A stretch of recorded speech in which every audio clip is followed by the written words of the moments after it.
कहानी है रामपुर गांव की, जहां के मर्द महिलाओं को हमेशा नीचा दिखाने की कोशिश में रहते। अरे अभी तक खाना नहीं आया, क्या मुझे एक और शादी करने की जरूरत है? नहीं जी नहीं, ऐसा मत करना, वरना मैं कहाँ जाऊंगी। खाना लेकर मैं अभी आई जी। गांव की पंचायत में भी फैसले हमेशा औरतों के खिलाफ ही रहते। मैं जो फैसला सुनाता हूँ वो भगवान की आज्ञा होती है। इस लड़के ने अपने मन से शादी करके अच्छा नहीं किया। लड़के को घर भेज दो और इसकी शादी इसकी जाति की किसी लड़के से करवा दो, लेकिन ये लड़के, इसे तो गांव के बाहर निकाल दो। नहीं नहीं जमींदार साहब, ये क्या बोल रहे हैं? ऐसा नहीं हो सकता। मेरी बेटी मासूम है, इसे अच्छे बुरे की समझ नहीं है। अरे कहाँ जाएगी ये बेचारी? कहाँ जाएगी? इतनी चिंता है तो पूरे परिवार का गांव निकाला कर देते हैं। बेचारे पूरे बसे बसाए परिवार को गांव छोड़ना पड़ता है। चाहे जो हो, अगर बेटियों को कंट्रोल नहीं कर सकते तो गांव में रहने का कोई मतलब नहीं है। यहाँ औरतों को दब कर रहना होगा। कोई भी अपने हिसाब से कुछ नहीं कर सकता, सब ईश्वर की मर्जी से ही होगा। तभी गांव का एक आदमी दौड़ा दौड़ा आता है। सरपंच साहब, जमींदार साहब, वो कालिया है ना, उसकी बेटी पढ़ने के लिए शहर जा रही है। अच्छा, ये कब हो गया? और कालिया की हिम्मत कैसे हो गई ऐसा करने की? लेकर आओ उसे और उसकी बेटी को। बस फिर क्या था, हाजिर हो जाते हैं कालिया और उसकी बेटी सरपंच के सामने। अरे कालिया, ये क्या सुनने में आ रहा है? बेटी को इंजीनियर बना रहा है तू? और ये बता, गांव में तो स्कूल नहीं है, फिर कहां से इतनी क्लास पास कर गई तेरी बेटी? राधा, जो कि कालिया की बेटी है, उसे लगता है कि सरपंच उसकी तारीफ कर रहे हैं। सरपंच जी, मैंने ऑनलाइन पढ़ाई की है, डिस्टेंस लर्निंग से। सभी में मैंने अच्छे नंबर पाए हैं, जिसे देखते हुए शहर की इंजीनियरिंग कॉलेज में मुझे स्कॉलरशिप मिली है। वाह जी वाह, क्या होती है ये? पहले तो ये बताओ, फिर आगे की बात करते हैं। पूरा गांव राधा की बात सुन रहा था और राधा बोलती जा रही थी। तो ऐसे मैं फ्री में एक अच्छी शिक्षा लेकर गांव में जो कुछ परेशानियां हैं, जैसे बिजली, पानी और इंटरनेट जैसी समस्याओं के लिए काम करूंगी। मैं गांव को शहर से जोड़ने के लिए पुल का निर्माण करवाने का प्रस्ताव रखूंगी। मुझे पूरी उम्मीद है कि जल्द ही हमारा गांव भी तरक्की की राह पर चल पड़ेगा। राधा की बात सुनकर सारे गांव वाले ताली बजाने लगते हैं। सरपंच को समझ नहीं आता कि वो क्या करे। चुप रह नादान लड़की, गांव के खिलाफ जाने के लिए तुझे गांव से बेदखल कर दिया जाएगा, वो भी पूरे परिवार के साथ। और हाँ, अगर ठीक से गांव में रहना चाहती है तो ये पढ़ाई लिखाई छोड़ दे। हम तेरे लिए गांव का कोई होनहार लड़का देखेंगे। तभी गांव का एक आदमी बोल पड़ता है।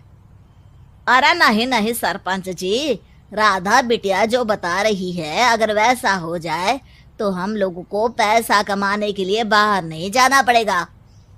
हाँ जी, और ना ही कोसों दूर पानी के लिए भटकना पड़ेगा। हमारे बच्चे भी अच्छी पढ़ाई कर सकेंगे और आगे बढ़ेंगे, ना कि हमारी तरह खेती करते बैठेंगे। क्यों गांव वालों, राधा बिटिया का साथ देना चाहिए ना। सरपंच देखता है कि गांव राधा के साथ है तो वो चुप हो जाता है। वो घर आकर अपने सलाहकार से बात करता है, जो बहुत ही चालाक किस्म का इंसान होता है। अरे सरपंच साहब, आपको बहुत ही होशियारी से काम लेना पड़ेगा। एक बार गांव तरक्की कर गया, यहाँ के बालक पढ़ लिए तो कोई ना पूछेगा आपको।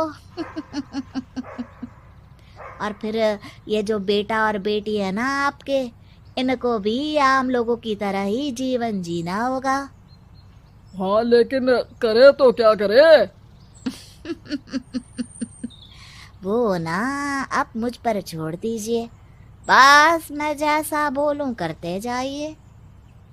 अगले रोज सुबह जब गांव वाले सोकर उठते हैं तो राधा के घर के बाहर और साथ ही वो लोग जिन्होंने राधा का सपोर्ट किया था, उनके घर के आगे लाल रंग से कल आऊंगी लिखा होता है। कल आऊंगी, यह क्या होता है? अरे यह तो खून से लिखा है, लगता है कोई भूत प्रेत या चुड़ैल का साया है। चलो सरपंच जी के पास चलते हैं। सभी सरपंच के पास जाकर उसे सारी बात बताते हैं। अरे ये तो बड़ी मुश्किल की बात है। चलो मैं एक बाबा को जानता हूँ, उन्हें बुला लेता हूँ। सरपंच बाबा को लेकर गांव के घर के बाहर जाता है। ओहो, तो ये वो चुड़ैल है जो उन लोगों को निशाना बनाते हैं जो गांव को बदलने का सपना देखते हैं।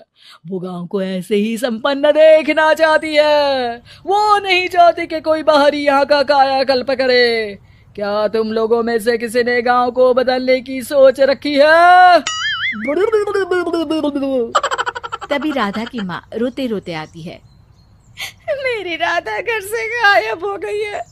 अरे कोई तो बचाओ, मेरी बच्ची कहाँ गई?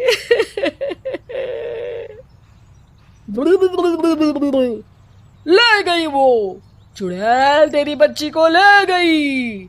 अब वो उसे श्रापित करके छोड़ेगी, उस पर चुड़ैल का साया हो जाएगा। तभी बुरी सी हालत में राधा भी वहां आ जाती है।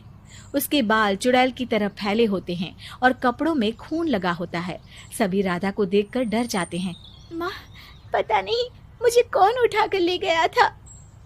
अरे दूर दूर हो जा चुड़ैल, अब हम लोग इस गांव में नहीं रुकेंगे। अरे कैसे बातें कर रहे हैं आप? कल तो आप मेरे भरोसे गांव का हुलिया बदलने, अपने बच्चों को पढ़ाने और तरक्की उन्नति की बात कर रहे थे, तो आज क्या हो गया आपको? ये फिर तुम लोगों को बहकाएगी। ये चुड़ैल गांव में आ चुकी है, ऐसे ही ये तुम्हारे घर के बच्चों को भी ले जाएगी। गांव वाले राधा को गांव से बाहर निकाल देते हैं। उसके माँ बाप रोते रहते हैं, लेकिन गांव वाले नहीं मानते। मैं भी अपनी बहन के साथ गांव के बाहर रहूंगा, लेकिन वो पढ़ाई नहीं छोड़ेगी। वहीं सरपंच के घर पर सलाहकार कहता है। देखा, सांप भी मर गया और लाठी भी नहीं टूटी। लेकिन अगले ही दिन सरपंच के घर के बाहर भी वही शब्द लिखे होते हैं। और फिर सरपंच की बीवी कहती है, हमारी बेटी को किसी ने अगवा कर लिया है। तभी राधा का भाई वहां आ जाता है। अरे गांव वालों, मैंने सरपंच जी की बेटी को देखा था। वो चुड़ैल उसे उठाकर ले जा रही थी। अरे क्या मजाक कर रहे हो? नहीं नहीं सरपंच जी, आप नहीं जानते। वो चुड़ैल अब आपकी बेटी में आ जाएगी, जैसे राधा के अंदर आ गई थी। तभी सरपंच की बेटी वैसी ही हालत में वहां आती है जैसे राधा आई थी। पापा, पता नहीं कैसे मैं गायब हो गई थी। चुड़ैल, इसके अंदर भी चुड़ैल का साया है, मारो इसे। अरे नहीं नहीं, इसे भी राधा के पास गांव के बाहर ही भेज दो। अरे चुप रहो, मेरी बेटी कहीं नहीं जाएगी और चुड़ैल बुड़ैल कुछ नहीं होता है। अरे कैसे बात कर रहे हो सरपंच जी? आप तो बोल रहे थे कि आपका फैसला भगवान का ज्ञान होता है, तो अपने पर बात आई तो अब आप ऐसे बोल रहे हैं। अरे ना ना ना, आपको अपनी बेटी को त्यागना ही होगा। अरे बुलाओ बाबा को। राधा का भाई बाबा को ले आता है, जिसे अब गांव वालों के डर के कारण सच बोलना पड़ता है। मैं कोई बाबा नहीं हूँ, मैं तो मोची था। ये सलाहकार महोदय ने मुझे कहा था एक्टिंग करने को।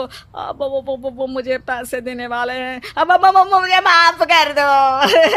गलती हो गई, मुझे माफ कर दो।